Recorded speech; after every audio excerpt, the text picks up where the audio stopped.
Hola, muy buenas tardes a todas, todos y todes.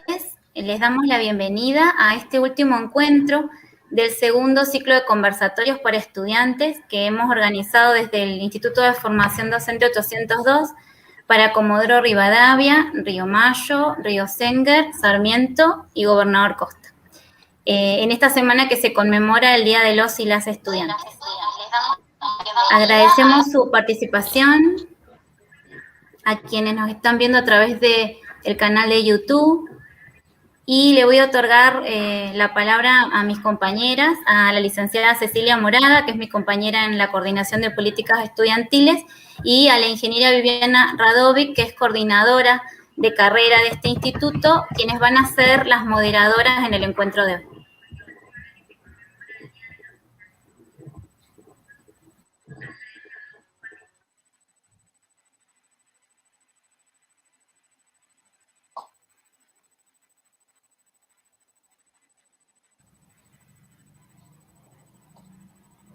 Ceci.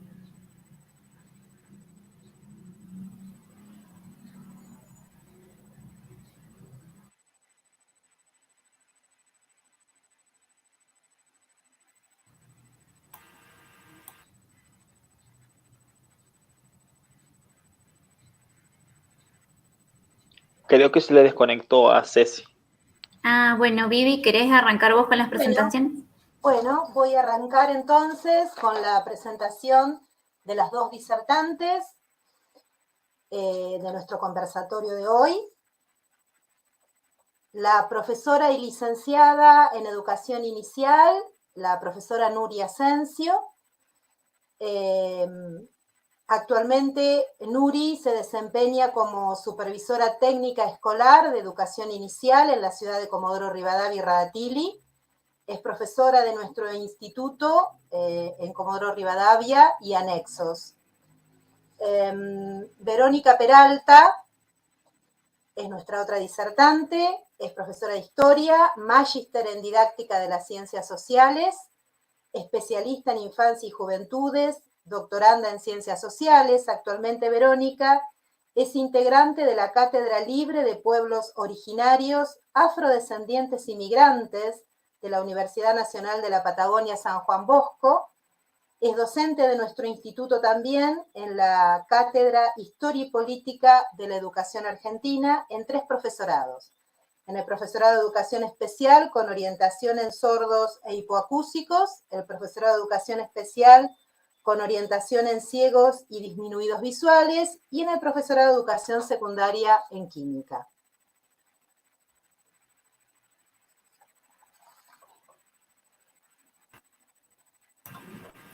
Bueno, buenas tardes. Acá estamos con Nuri en forma conjunta para compartir una tarde agradable con todos ustedes, y como las chicas están en vivo en YouTube, si alguien quiere hacer una pregunta o alguna inquietud que tenga, nos puede hacer a través de esa vía. Bueno, en primer lugar, como bien dijo Viviana, como integrante de la Cátedra Libre de Pueblos Originarios, Afrodescendientes y Migrantes, hace muchos años venimos compartiendo todo nuestro recorrido por la provincia de Chubut, por la meseta, por la cordillera, ¿no? Nosotros le ponemos desde la cátedra el cuerpo a todo lo que tiene que ver con esta lógica de la interculturalidad, ¿no? Que es el tema que hoy nos convoca. Pensar la interculturalidad, definirla, cómo poder implementarla en las aulas de nuestros estudiantes, con nuestros y nuestras estudiantes, para hablar correctamente, y qué es lo principal, ¿no? Para nosotros, el estudiantado, el alumnado, el estudiantado. ¿Querés saludar? Sí, ¿qué tal? Muy buenas tardes, mi nombre es Nuri Asensio, también agradecida de poder compartir este espacio con Verónica, y también agradecida al instituto por la posibilidad que nos da de poder difundir y comenzar, digamos, a despertar con respecto a lo que es la educación intercultural y bilingüe. Como parte del equipo de supervisión de educación sexta, de educación inicial, también, a mí me compete una gran responsabilidad en esta cuestión de comenzar a transitar y aplicar los derechos como corresponde, ¿no? O sea, soy una parte, aunque no soy funcionaria del Ministerio de Educación, pero soy una docente de carrera y de esta manera nosotros también tenemos que comenzar a dar los primeros pasos para que la ley se cumpla. Bueno, si les parece, podemos comenzar y les voy a compartir un PowerPoint que realizamos para mostrarle más que nada imágenes y... A ver, más chiquito así vemos. No sé si se está compartiendo. Sí, ahí se compartió. Bueno, en primer lugar, lo que les quiero mostrar es, bueno, que esta tarde claramente nos convoca la EIB, la interculturalidad en la escuela, le pusimos así como de título, y más que nada para empezar a reflexionar lo que tiene que ver con, no sé si se ve bien el Power, Ceci, ¿vos me podés decir? Sí, sí, se ve bien, perfecto. Bueno. Ahí está. Lo voy a mejorar porque yo soy la que no lo puede ver bien, entonces. Espérenme un segundito. Ahí está. Ahí no sé si será. Bueno, lo que les quería contar en primer lugar, que como ustedes saben, la EIB es una modalidad que se instaura en el 2006 con la sanción de la Ley de Educación y que garantizaba, esta ley, esta modalidad garantiza el respeto por la identidad étnica, cultural, lingüística de los pueblos indígenas. ¿Por qué? Porque reconoce y da cuenta de la heterogeneidad lingüística y cultural de nuestras poblaciones, ¿no? Siempre refiriéndonos a la provincia de Chubut, pero bueno, esto se lo debe tomar como una región. Pensar la interculturalidad en clave de derechos humanos implica reconocer la identidad y la diversidad regional, que fue negada y silenciada por los estados y por la misma población.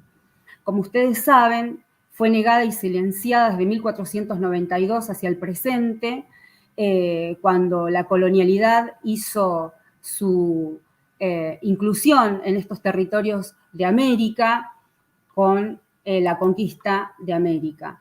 Pero antes de seguir ahondando en la interculturalidad, les quiero contar por qué es importante que nosotros reveamos nuestras formas de ser, repensemos, revisitemos la historia que nos contaron en cada momento y en el aula. Acá les puse algunos antecedentes históricos que tienen que ver cómo somos nosotros, qué fue lo que quisieron hacer de nosotros las instituciones educativas y hoy lo que tenemos que poner en valor.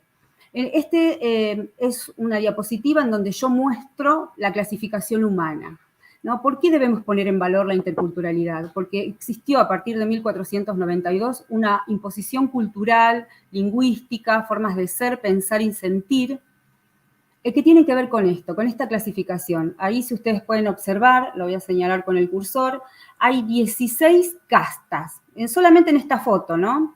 Y había más de 100 tipologías de negritud en la América Latina y en la América Central, que dependiendo de esa tonalidad y ese color de piel, iba a depender las obligaciones que tenía cada una de esas personas que llevaban esa tonalidad de piel.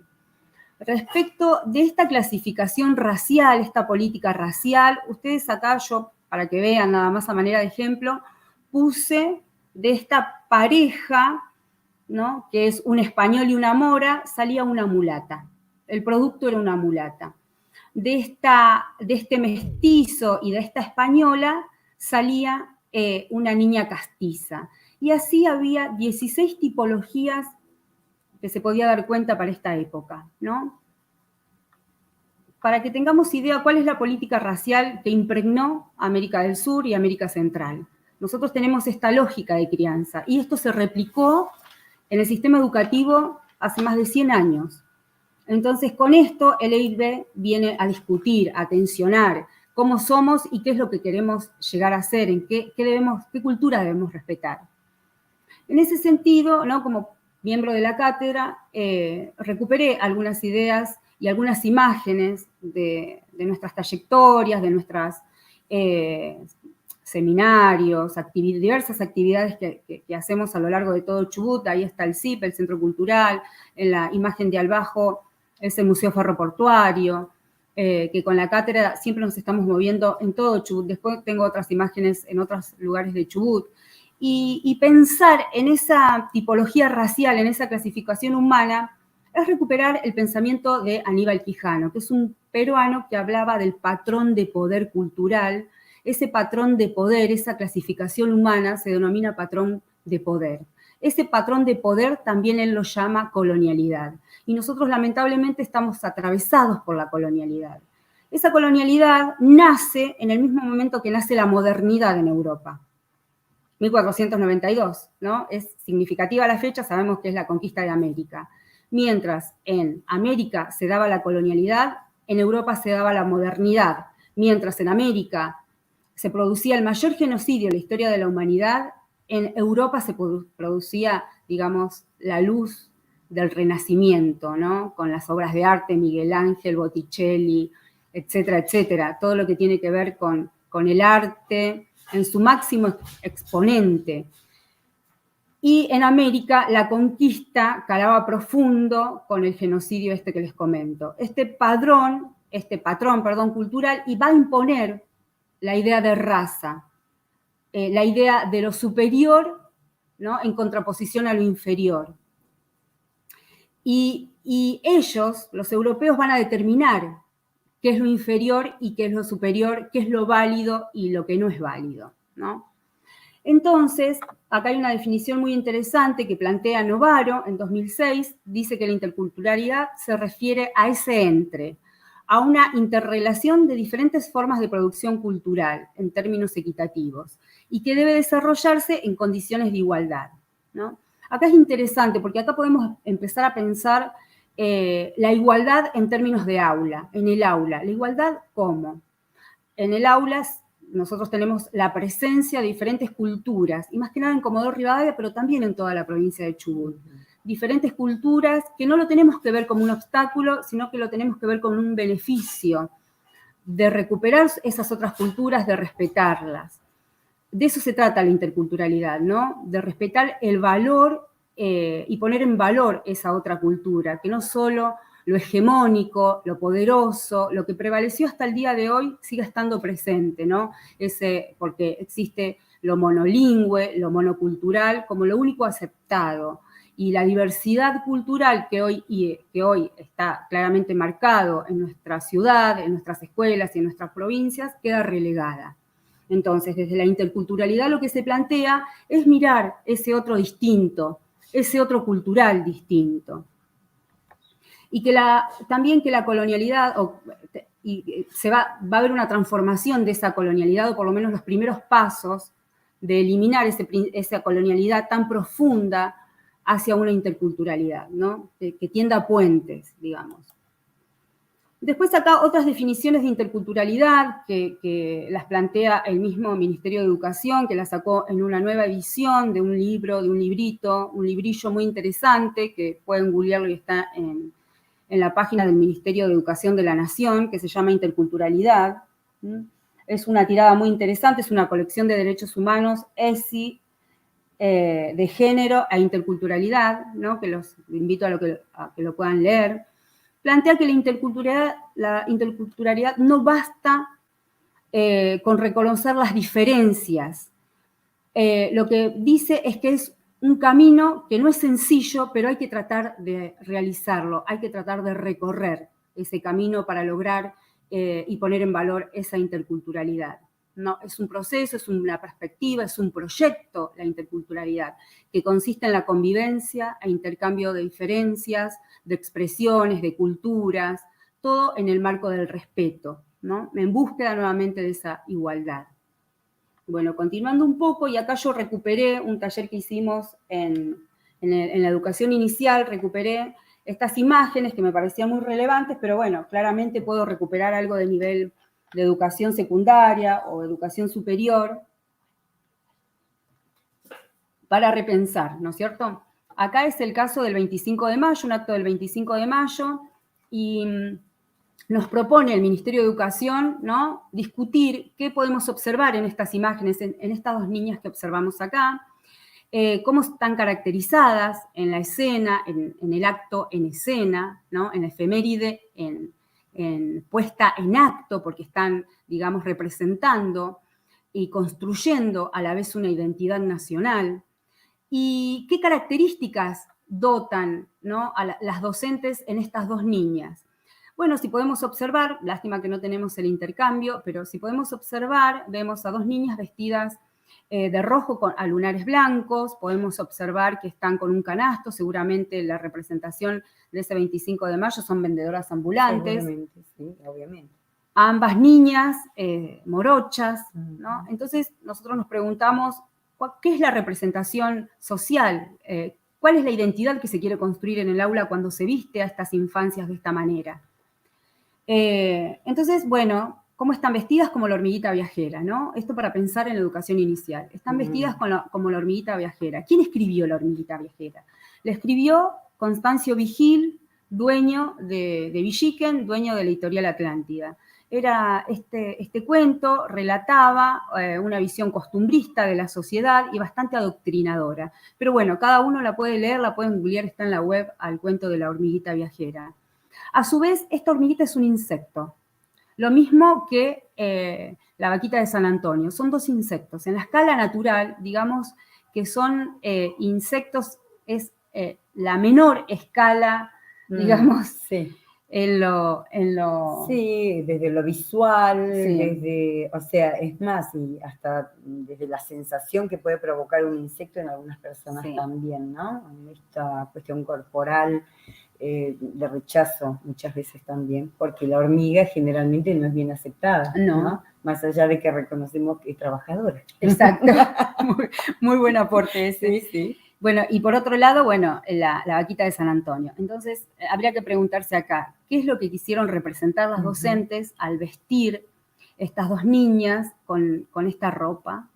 Que no es casual que el dueño de Villiquen, ¿no? Don Constancio Vigil, lo haya escrito en 1927, a este cuento, que la hormiga sea negra, no es casual, que sea un insecto, no es casual, que esté vestida como la vaquita de San Antonio, que es otro insecto, no es casual, y eso lo replicamos en el aula.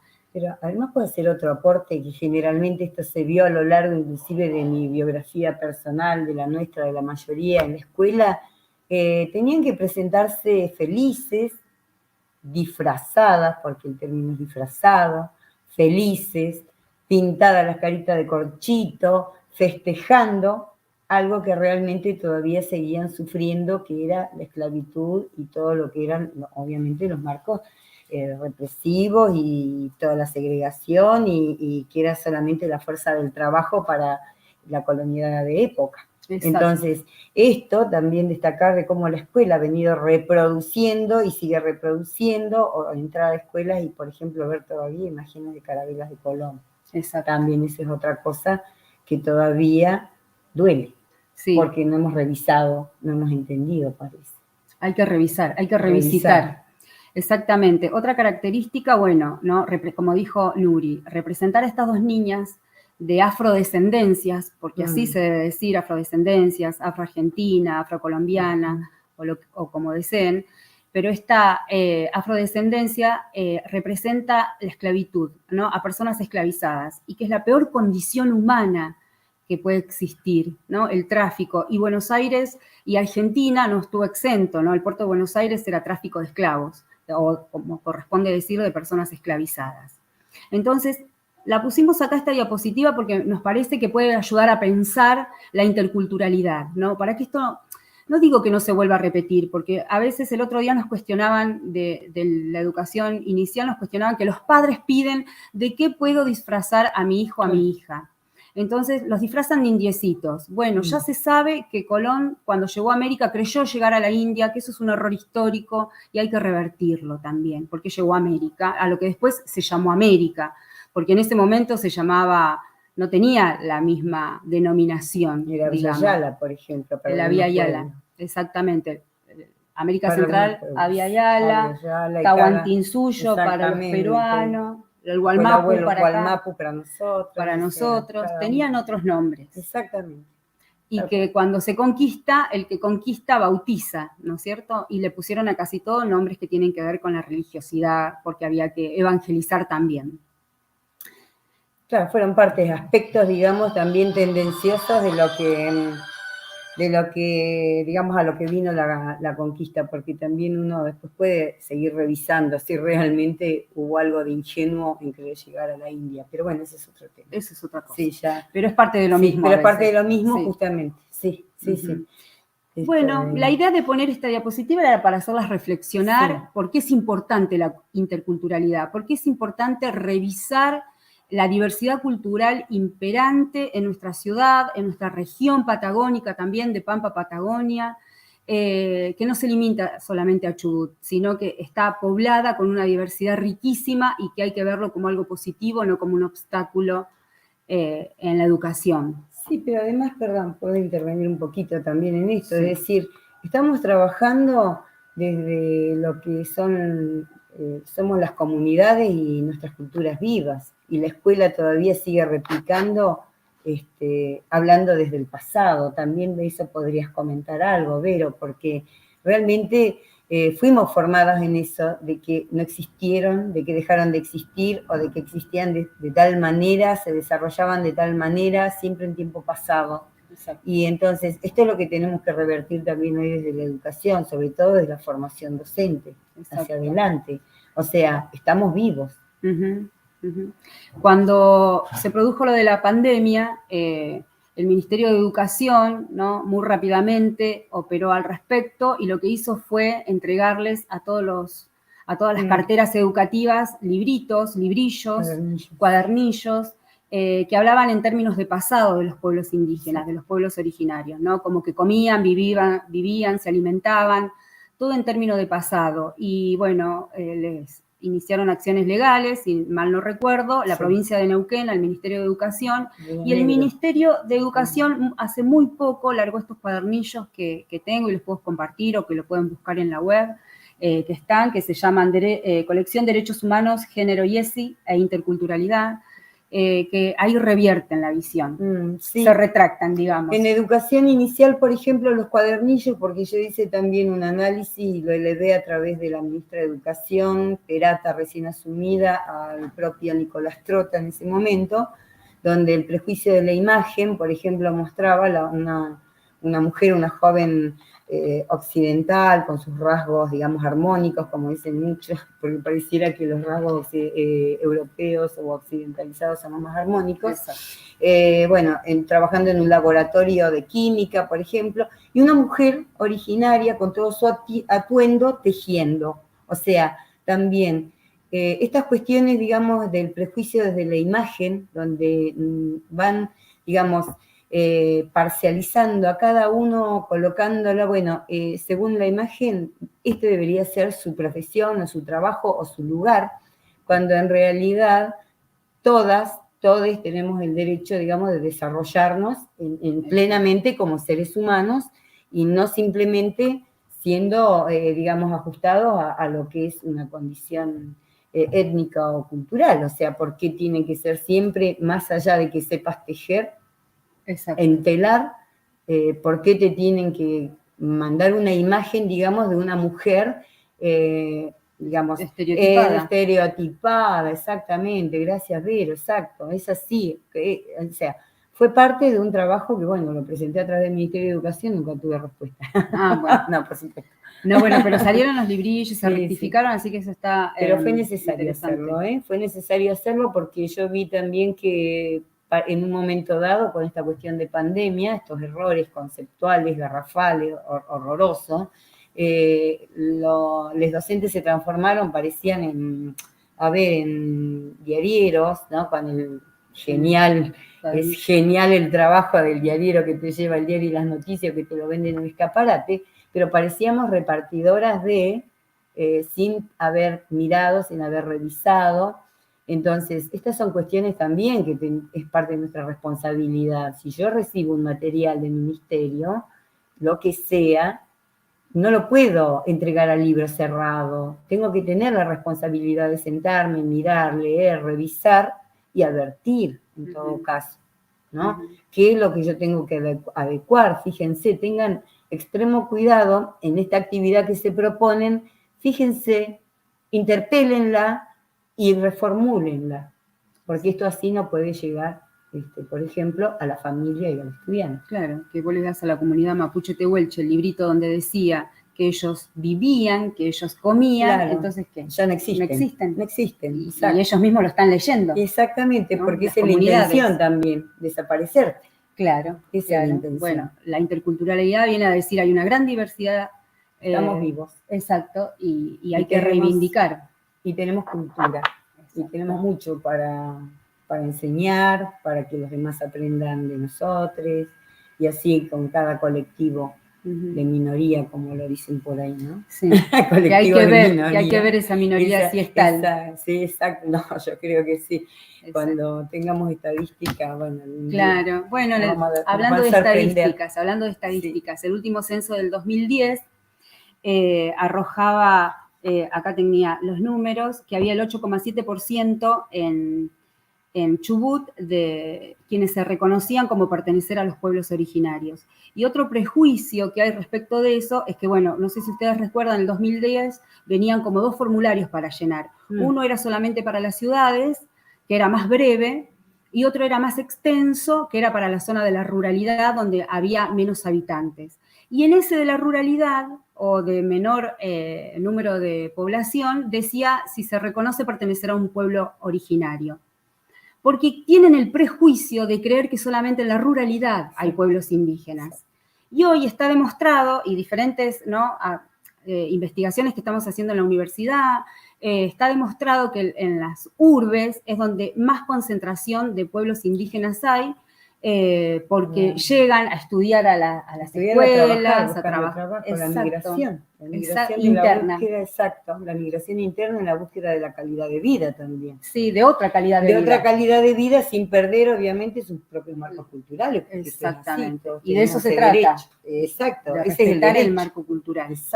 Exacto. Bueno, y en contraposición, para seguir, para no detenernos tanto, en contraposición a esta diapositiva que veníamos a cuestionar, para repensar, revisitar, les quiero mostrar una experiencia que tuve. De paso, le mandamos muchos cariños a Ruth Maraboli, que es de Río Senguer.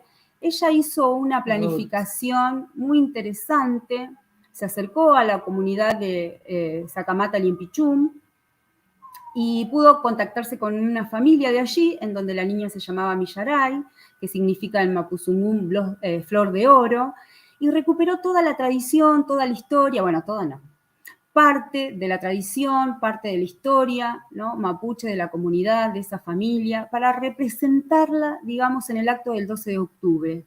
Y así es donde ella hizo un teatrino, como le puso, un teatrino en donde entablaba un diálogo con Millaray, y el títere, digamos, decía que estaba muy triste su casa, su ruca, entonces se pusieron a trabajar para ponerle colores, ponerle significatividad a esa ruca mapuche, y entonces con esto que saben perfectamente las docentes de la educación inicial, que es como sello, ¿no? Con las manos, empezaron a usar los colores de la bandera mapuche, ¿no? Que acá la pueden observar. El rojo, que es muy significativo porque representa la conquista del desierto, representa la sangre, pero ella lo convirtió en un corazón latiendo. Muy interesante el trabajo que hizo, le dio vida. De muerte a vida. Exactamente, muy interesante el trabajo que hizo. Muy simbólico, muy representativo. Exactamente. Y bueno, acá está el teatrino terminado con todos los colores de la bandera, de la Huenufolle. Hizo además un cuento, un gran cuento, para contar la historia que ella misma escribió, que pone en valor la cultura mapuche tehuelche, ¿no? La Huenufolle, que significa canelo del cielo, y ella va recuperando ahí toda una tradición que tiene que ver con el respeto por la diversidad cultural, más que nada de Río Senguer. La zona de Río Senguer, que tenemos la comunidad de Pastos Blancos, que tenemos Sacamata Limpichum, y que bueno, están todos muy relacionados con la comunidad de Tramaleo, Chalía, bueno, y todos los alrededores, o sea, todas las zonas, toda nuestra región. Sí. Bueno, yo para decir, ¿qué quisimos decir con esto? Que así como venimos abordando o silenciando o invisibilizando la cultura diversa que existe en estos territorios, también hay gente, también hay docentes que está viendo la educación desde otro lugar. recuperan visiones que hay que poner en el aula para poner en valor, ¿no?, la diversidad cultural. Bueno, y para cerrar, digamos, esta parte, ahora le doy la palabra a Nuri. Para cerrar esta parte me parecía importante que recuperemos algunas ideas de una autora mexicana, que ella dice que hay que revertir esa noción de déficit que existe no solo en la sociedad, sino también en la escuela.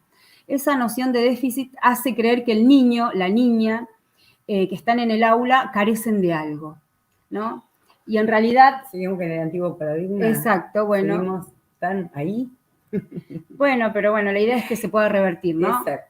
Si alguien tiene esto de que uno sabe, de que uno es el hegemónico, de que uno es el dominante, que el único idioma válido es el castellano, bueno, está equivocado, porque hay una diversidad de idiomas y más que nada acá, como decía hoy un compañero, nosotros nos podemos subir a un colectivo y podemos escuchar que están hablando en quechua, que están hablando en aymara, que están hablando en senegalés. En senegalés, por ejemplo, en guaraní. En guaraní. El mundo, digamos, las lenguas del mundo las podemos llegar a escuchar. Exactamente, y en Comodoro Rivadavia solamente. Ni hablar en ciudades cosmopolitas como en Buenos Aires. Claro, tal cual. Coreano, chino. Sí, de otros países del planeta. Por eso. Y bueno, entonces, como para cerrar esta idea, lo que les quiero dejar es que la educación de calidad no solamente es inclusiva, sino que la educación de calidad también es intercultural. Por eso termino con esta imagen que es muy representativa, ¿no?, para los pueblos de la Villa Yala o del Tahuantinsuyo o de Wallmapu, esta América del Sur invertida que pueden observar ahí, ¿no? La pintó el artista uruguayo Joaquín Torre García en 1943, porque él consideró que es posible ver la América del Sur de una manera diferente, en donde no sea el fin del mundo, sino que está invertida. Exactamente. ¿No? Con esta visión que tenemos. Y la mirada, la cosmogonía que tienen los pueblos, que deberíamos tener como para que las cosas no sean tan lineales, sino poder darle la creatividad que necesita el mundo para poder avanzar. Exacto. La educación sin creatividad hasta ahora nos ha ido como nos ha ido. Bueno. ¿No? Lo tenemos que mejorar. Y acá le damos unas pautas para que se queden pensando, para que reflexionen, todos, porque esto se retroalimenta constantemente. Bueno, Nuri. Y así. Sí, bueno, a mí me toca, justamente tenemos acá un proveído, la parte legal, un breve análisis de una sentencia definitiva que firma aquí en Comodoro Rivadavia el doctor Nahuel Anca. Es un fallo que trabajaron entre 3 jueces, el doctor Nahuel Anca, la doctora, el doctor Ialles y también la doctora Sanata, ¿sí? Se trata de un fallo, digamos, de algo que presentó sobre Castro Rañileo Verónica Noemí contra el Ministerio de Educación de Chubut, ¿sí? Y la señora Verónica también representando a la comunidad o al LOF, Nahuelhuen Lof, ¿sí? El caso, simplemente para hacer, digamos, para ilustrarlo, es una madre preocupada porque sus 2 hijas, una en primaria y otra en secundaria, no estaban recibiendo la educación desde el marco cultural de pertenencia de la familia, y la escuela o no lo estaba entendiendo o, digamos, se presentó, digamos, ante la justicia para que haya justamente una cuestión de justicia en cuanto a lo que es materia educativa hacia sus hijas. Y aquí comienza lo interesante, ¿sí? En esto la representa la doctora Sonia Ivanov, que también es la impulsora de la Cátedra de Pueblos, la Cátedra Libre y Abierta de Pueblos Originarios de nuestra universidad. Y bueno, llegó realmente el día 24 de agosto a por lo menos hasta ahora, un final bastante parcial y feliz, porque todavía creemos que no ha llegado al Superior Tribunal de Justicia una nueva apelación por parte del Ministerio. Pero ¿a qué nos estamos refiriendo con todo esto? Cuando la madre presenta y comienza esto a transitar en el ámbito de la justicia, he aquí que comienza a ser, digamos, la protagonista también de este análisis, una circular técnica que emana desde la política pública del Ministerio de Educación, porque recuerden que todo lo que es circular que llega desde el Ministerio es política pública, o sea, está firmada por gente que se supone que se sienta, que analiza, que investiga, que determina y finalmente determina qué es lo que debe aplicarse o debería aplicarse. Esta circular técnica, la 1/16, que también el doctor Ayes, por lo que dice aquí en este proveído, él la encontró, pero la hemos intentado buscar, la estamos pidiendo y no la encontramos. Esperemos la semana que viene poder encontrar, porque es un material riquísimo para poder también nutrirnos. Pero bueno, va contra toda la normativa, va contra todas las convenciones internacionales, va contra todo lo que es nuestra Carta Magna, Constitución Nacional, Ley Federal de Educación en su momento, Ley Nacional de Educación, Ley Provincial, y bueno, y el caso de la OIT con todos los convenios internacionales que justamente son los marcos de nuestras constituciones y lo que es la ley, por supuesto. Viene realmente, fíjense, la OIT cuando interviene en esto, o sea, cuando se toma como marco, lo hace haciendo hincapié en los derechos del trabajo, del territorio, la salud y la educación, sentando jurisprudencia internacional. Ese es un marco el cual ni nuestra Constitución ni nuestras leyes han podido obviar, porque está marcado así, es una cuestión universal de derechos humanos, ¿sí? Bien, a partir de ahí tenemos la Ley Nacional de Educación, ¿sí? Que fue promulgada el 14 de diciembre del año 2006, la 26206, donde dice que todo ciudadano, todos tenemos derecho a la garantía de recibir la educación, de enseñar, de aprender, y que esto está consagrado dentro de lo que es la Constitución Nacional, o sea, nuestra Carta Magna, Carta Madre, como le dicen en derecho, ¿no? Yo no soy abogada, pero bueno, me asesoré como para poder entenderlo. ¿Por qué digo esto? Porque nosotras, desde supervisión o desde los estadios educativos, recibimos mucho. Por ejemplo, la circular técnica es un instrumento legal y nosotras no estamos formadas dentro de lo que es el campo del derecho. Entonces, tenemos que apelar siempre a buscar a alguien que nos explique y nos dé luz, digamos, respecto a la letra escrita, porque a veces también pretendemos, interpretar y de repente te dicen, no, mira, en ningún lado, volvé a leer, lee 2 veces, lee 3 veces, ¿está escrito? No, y bueno, entonces lo que se está aplicando no es constitucional, no va derecho. Entonces nosotras mismas muchas veces necesitamos tener este marco de referencia, por eso seguimos con, viendo desde dónde la 1.16, la circular técnica 1.16, de alguna manera colisiona con todo lo que es nuestro marco normativo. De ahí tenemos nosotros la Ley Provincial de Educación, que es la ley número 91, la 8 número 91, que dice que hay que propiciar en los estudiantes el desarrollo de competencias en múltiples sistemas culturales, el ejercicio de la empatía, vaya, Vero, qué concepto, la empatía. Y respecto a las diferencias, dice, hay que tener un gran respeto, ¿sí? Justamente porque estamos trabajando dentro de un entorno pluricultural y también multicultural, claro, y plurilingüe, sobre todo plurilingüe, pluricultural, que es lo que nos está marcando esto. Entonces, en lo que es el artículo 72 al artículo 75 de nuestra ley provincial de educación, nos está marcando que hay un deber legal de cumplimiento.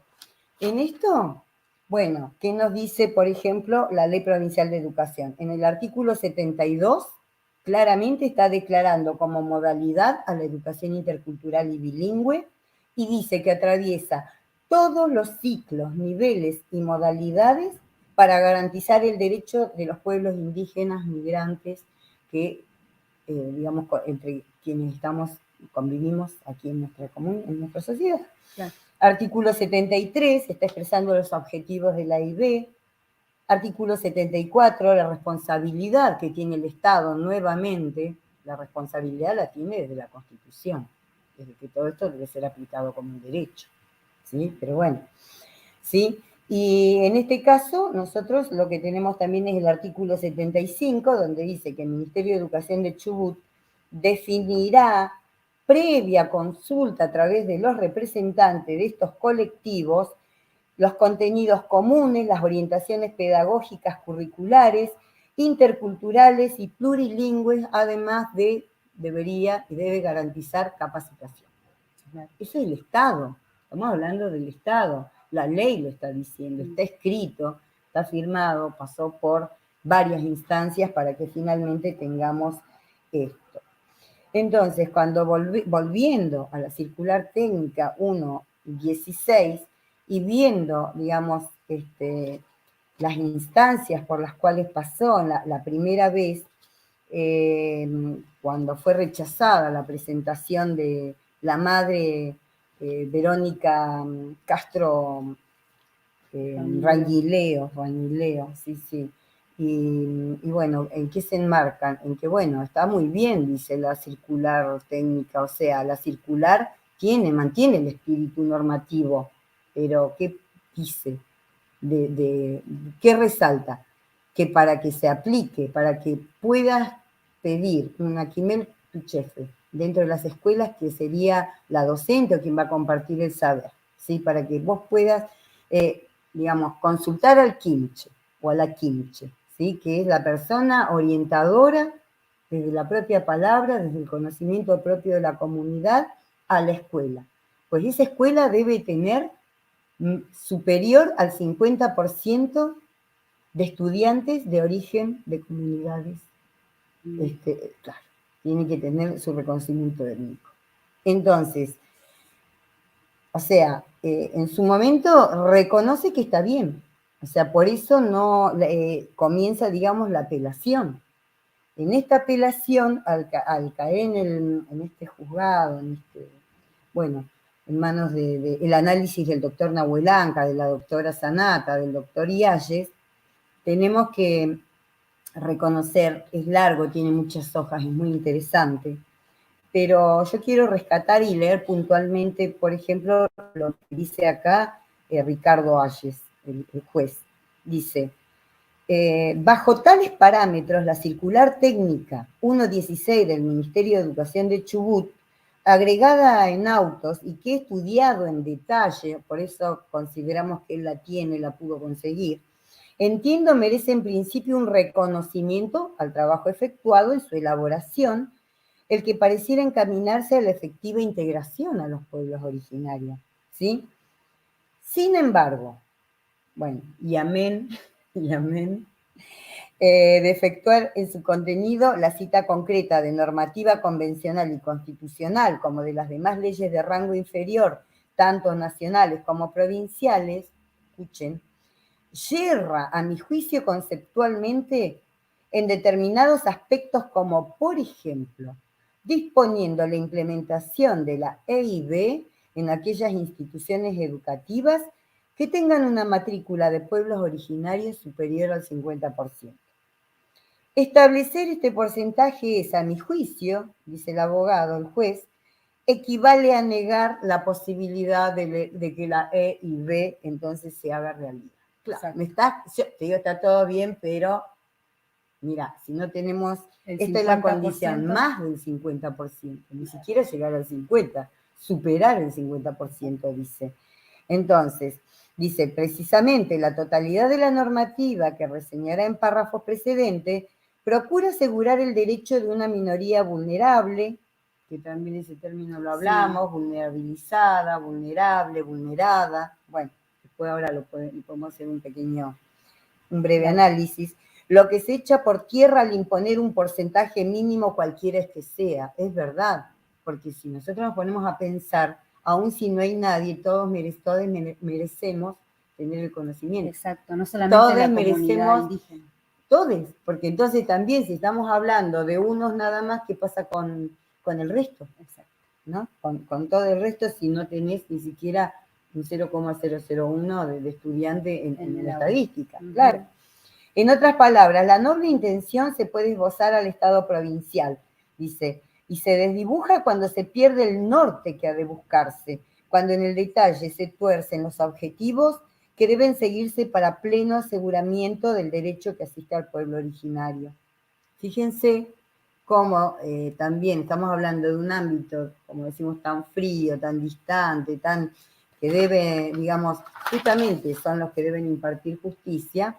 Por un lado, en la primera, que fue una mujer, quien hizo el primer análisis, no pudo tener esta visión de empatía, y sin embargo, este tribunal, este trío, pudo llegar a esta conclusión. Bueno, uno por lo menos lo pone, piensa que la esperanza está, que la justicia también en algún momento va a comenzar a comprender lo que estamos planteando desde otros ámbitos.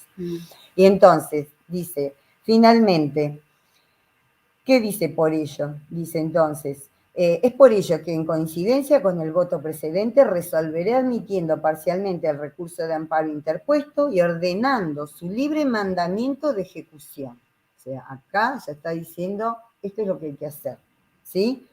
Según el artículo 58 de nuestra Constitución Provincial, contra Ministerio de Educación de la provincia de Chubut, a efecto de que en el plazo de 30 días adecúe en lo que corresponde a la circular técnica número 116 o dicte normas que la modifiquen, asegurando el derecho de consulta y participación de los pueblos originarios, como debe ser, como dice todo el marco normativo que nos está encuadrando. Es decir, además hay otra cuestión, ¿sí?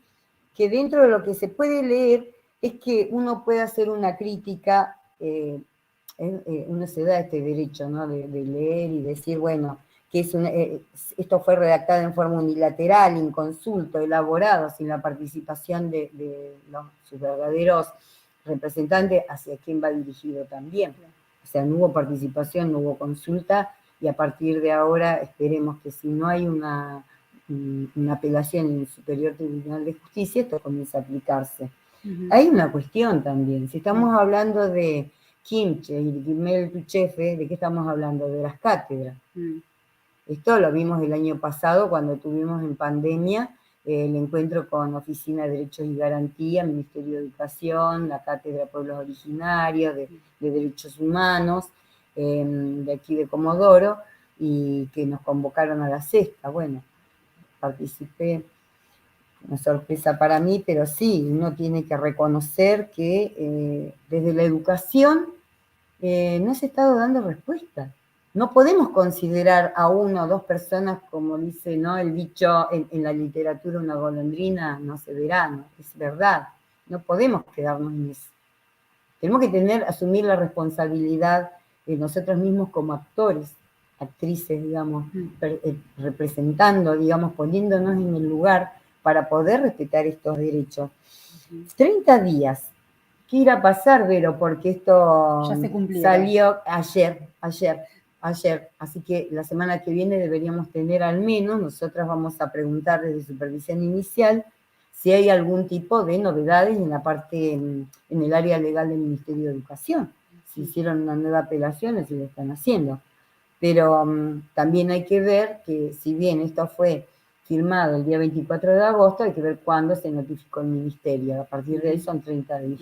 Esperemos que no lo estén haciendo, que hayan tenido otras cosas que hacer, como para que después este derecho que parece que va a quedar ahí realmente pueda ser aplicado, ¿no? Claro, para eso se cumpla. Finalmente, dice entonces, la sentencia la quiero leer porque es algo feliz para la señora Verónica Castro Rañileo. Dice, hacer justicia, hacer lugar parcialmente al recurso de amparo interpuesto por la parte actora, Verónica Noemí Castro Rañileo, en representación de la comunidad mapuche Nahuelhuén Lofche, contra la parte demandada, Consejo Provincial de Educación, en los alcances de los puntos siguientes. Revocar el punto 1 de la parte resolutiva de la sentencia del 6 de abril del 2021, es decir, que estamos hablando de este año. Claro. ¿Sí? Y librar mandamientos de ejecución del artículo 58 de la Constitución de Chubut contra el Consejo Provincial de Educación de la provincia, para que en el plazo de 30 días adecúe en lo que corresponde a la circular técnica número 16 o dicte normas que la modifiquen, asegurando el derecho de consulta y participación de los pueblos originarios, que esto no puede ser obviado, no deberá ser obviado a partir de ahora y aún exactamente, acá no estamos hablando de porcentaje, estamos hablando de personas, no somos estadística, más allá de que la estadística a veces es necesaria, obviamente. Cumplida sea la manda que antecede, debe diagramarse el dictado de E y D según consideran los respectivos. De esta manera hemos de esperar también que esta mamá, que hizo todo este camino con tanta ayuda, digamos, también de las abogadas, realmente pueda haber cumplido finalmente el propósito de que la escuela comience también estos nuevos aprendizajes para poder dar la educación que merecen sus hijas, y no solamente ellas, porque sí hay una parte del fallo donde una de las juezas al principio dice, bueno, sí, la señora toma parcialmente a sus 2 hijas, pero también hay otras niñas, bueno, pero nunca se pudo mover del 50%.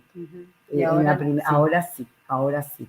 Es decir, no somos porcentajes, somos personas. Lo interesante de la interculturalidad es que no solo involucra a aquel que es del pueblo indígena, del pueblo originario, sino que todos somos culturales distintos y todos tenemos derecho a conocer y también a manifestar nuestra cultura. Y que eso esté respetado en el aula, creo que es un principio muy interesante para la provincia de Chubut que se cumpla. Y bueno, nosotros desde el marco de lo que es la supervisión de educación inicial región sexta, hemos iniciado un ciclo de talleres a través de la Cátedra Libre y Abierta de Pueblos Originarios para comenzar a trabajar estos grandes temas y difíciles y tan silenciados, o sea, y tan reproducidos desde la educación argentina, que son las efemérides, por ejemplo, para no considerar, digamos, para comenzar a revisar, para comenzar a embarcarnos en lo que diríamos, a ver, es la orientación crítica que debe tener la educación. A ver, futuras estudiantes, colegas recibidas, aún jubiladas, el día de mañana, no podemos parar de leer y de investigar, de revisar, porque donde nosotros nos quedamos, después no nos quejemos cuando vienen diciendo que somos las típicas reproductoras de aquella educación sarmientina, ¿sí? Es decir, reproducir y reproducir el discurso del libro, del Villiquen, del Capeluz, ¿sí? de aquellos libros que estudiábamos en la escuela secundaria, que todos íbamos y buscábamos el mismo autor, lo comprábamos acá en Comodoro Rivadavia encima, en la sastrería Milita. Bueno, imagínate lo que era esa formación, terminar la primaria.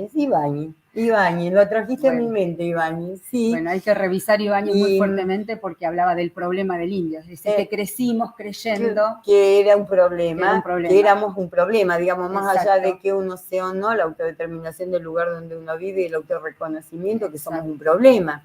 No nos olvidemos que hubo un ministro de Educación que dijo hay que volver a conquistar nuevamente el desierto patagónico, ¿sí? Que fue del gobierno anterior, y tampoco considerarnos que bajamos del barco con respeto del que lo bajó, pero estamos constituyendo una sociedad donde todos tenemos el derecho de expresarnos y de aprender entre todos. Bueno, y esto de la vulnerabilidad, lo vulnerado, lo vulnerable. Personas vulnerabilizadas, ¿viste? O vulneradas. Pero primero la palabra persona. Persona, claro, exactamente, porque no importa de dónde, cualquier persona es vulnerada. Cuando no se cumple un derecho es vulnerada, no importa quién. Entonces, tenemos que tener la responsabilidad de comenzar a andar, y esto es algo que la región sexta en inicial se sumó para poder comenzar a andar en este camino de cumplir y respetar derechos, de poder transversalizarla en el sentido de que, a ver, es lo que dice la ley, ¿no?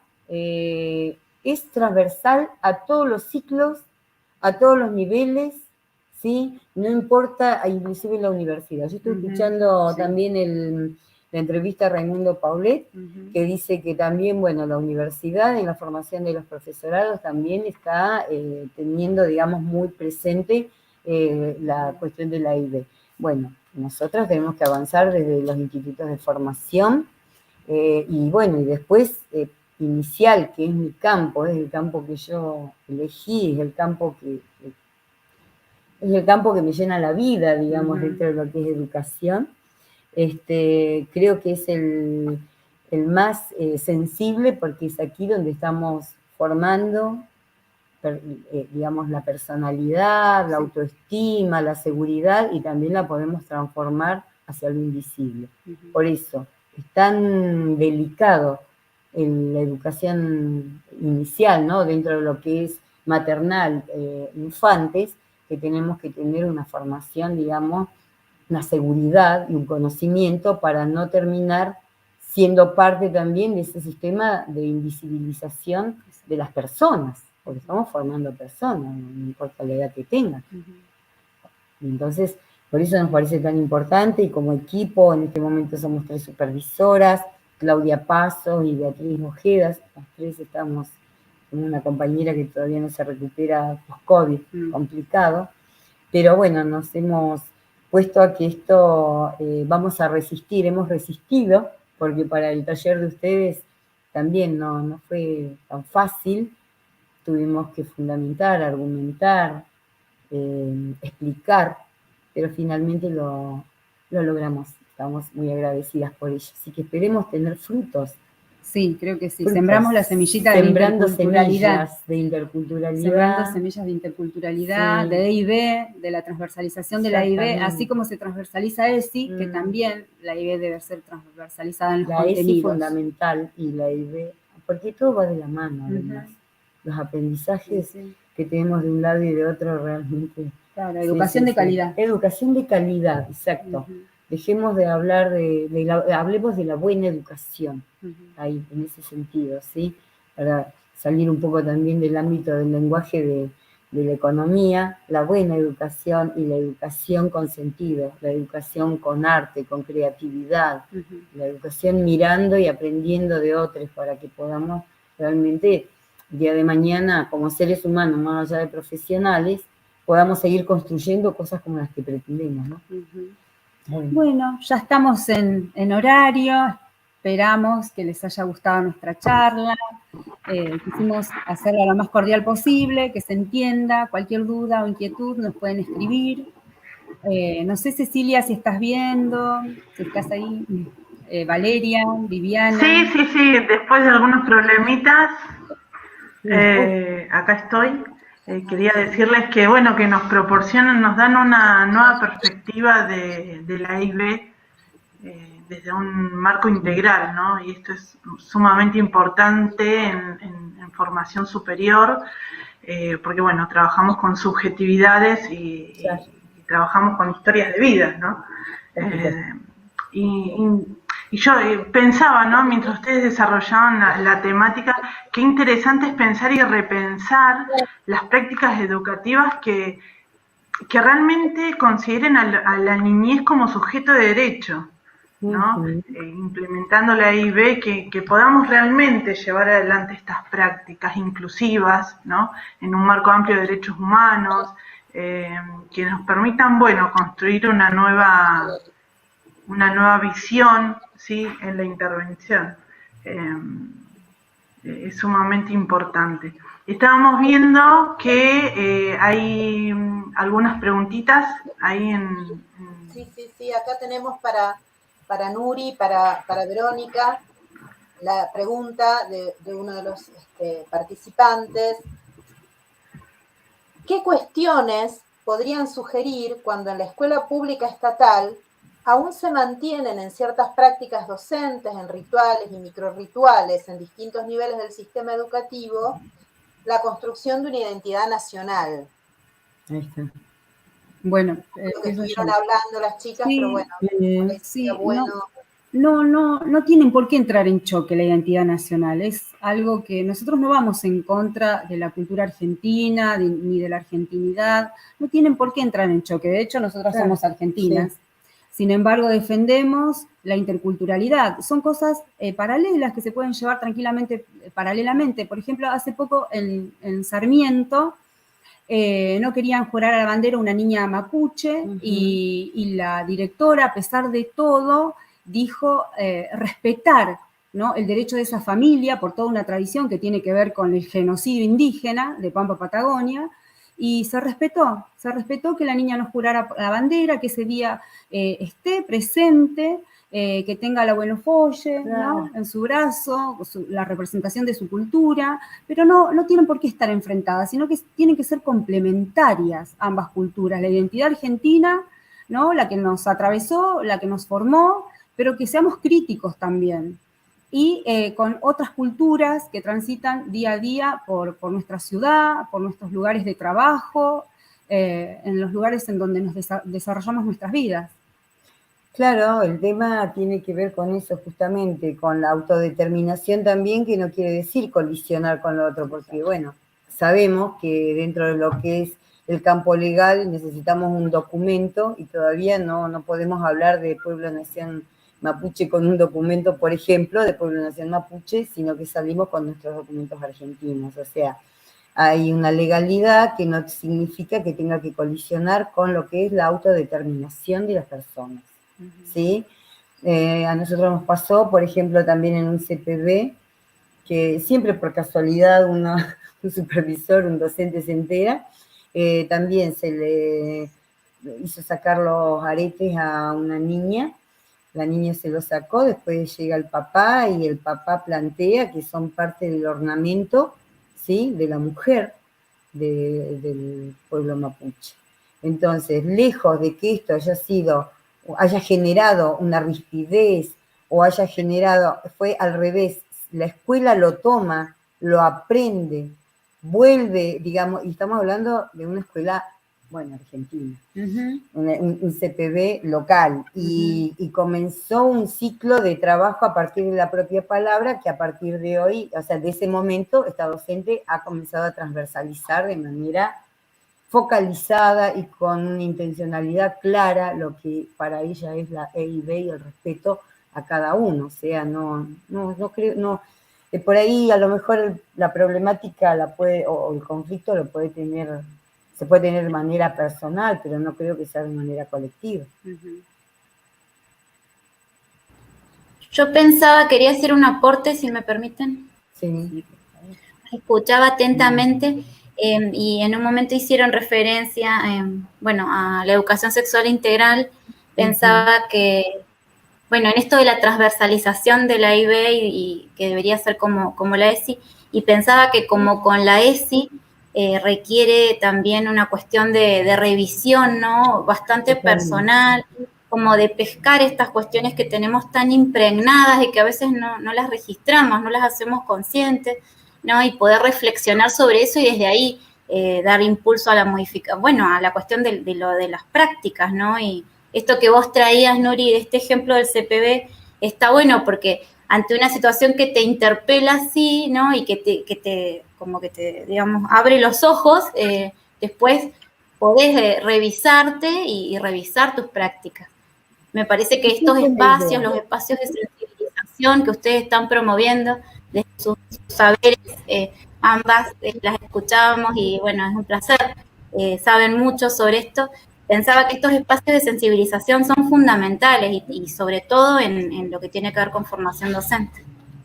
Es que es básico, Valeria, porque, digamos, la formación docente lo es todo. Ya hemos visto que siempre lo que se habla, ¿no?, el docente reproductor. Siempre estamos siendo juzgados por eso. Pero para que rompamos, digamos, con todo ese prejuicio histórico con el que venimos, también nosotros tenemos que poner ese granito de arena de transformarnos en investigadores. Un docente no puede dejar nunca de leer, ni de investigar, ni de interpelar, porque esa es la manera en la que tenemos de aprender y de crecer, ¿sí? Y esa es la manera en que tenemos después para poder llegar a nuestros estudiantes, para poder decir, bueno, miren, entre todos vamos a construir, porque también tenemos estas otras cuestiones, que nosotras podemos llegar a proponer algo en el aula y tenemos las familias del otro lado, como por ejemplo con la ESI, que te dicen, no, yo no quiero que le muestre ninguna lámina a mi hijo o a mi hija. Entonces, trabajar este proceso de sensibilización, por eso en la formación docente también hay que tenerlo en cuenta cuando estamos formando, no es solamente hacia el estudiante, sino hacia todo ese contexto familiar que rodea, y entre todos comenzar a construir nuevos espacios y sensibilizar, pero desde la palabra y desde la construcción de este ida y vuelta, escuchando qué trae el otro, qué tengo yo y cómo podemos y debemos avanzar, ¿no? Ese es el marco del respeto y del derecho. La alteridad, me encuentro con este otro diferente, la empatía, que en esta situación pensás así, pero bueno, a ver cómo podemos aprender a pensar diferente o a construir diferente. Vaya qué responsabilidad que tiene, ¿no? El docente, las escuelas de formaciones y las universidades también con la formación de profesoras y profesores, ¿no? Qué responsabilidad que tenemos. Tenemos una responsabilidad. Exactamente, enorme. Y de hacer cumplir las políticas públicas. Sí, totalmente. Sí, tal cual, coincido con ustedes. Decimos la pedagogía crítica, porque últimamente está dando vuelta en las redes Paulo Freire, sí, pero los 100 años, exactamente, pero bueno, que no quede en lo anecdótico, ni en el placer de la lectura, sino en la aplicación y en que uno reformule también, ¿no? Se transforme en ese ser docente crítico, para que haya valido la pena todo ese trayecto de Paulo Freire, por ejemplo. Exacto. Sí, que se pueda observar en nuevas políticas públicas, ¿no? Las políticas estén encuadradas en este sentido. Todo sale de ahí, todo emana de ahí. Si no de ahí no hubiera emanado una circular técnica número 1/16. Política pública. Sí. ¿Se escucha? Sí. Se me corta. Sí. Bien. Bueno, la verdad que es un placer haber compartido con ustedes, que hayan accedido a este conversatorio para estudiantes. Sí, es muy interesante. Y nosotros queríamos, bueno, desde la institución agradecerles y bueno, por ahí pensar nuevos espacios de encuentro donde podamos llegar a otros grupos, ¿no? de la formación, por ahí institucional, o bueno, dentro de lo socioeducativo, ¿no es cierto? Esto es lo que decía Nuri. Me parece que ya estamos en hora. Sí, son las 3:10. No hay más preguntas en el chat. Ahí me voy a fijar. No hay más preguntas. Bueno, quería agradecerles también a todos los que participaron, los que se pudieron conectar y destinando un tiempo de su fin de semana para presenciar este conversatorio. Bueno, Arichihueu, Peucayal. Gracias. Muchas gracias. Muchas gracias a ustedes. Gracias, profe. Gracias, Nuri, gracias, Vero. Chao, Vivi, gracias. Gracias a ustedes.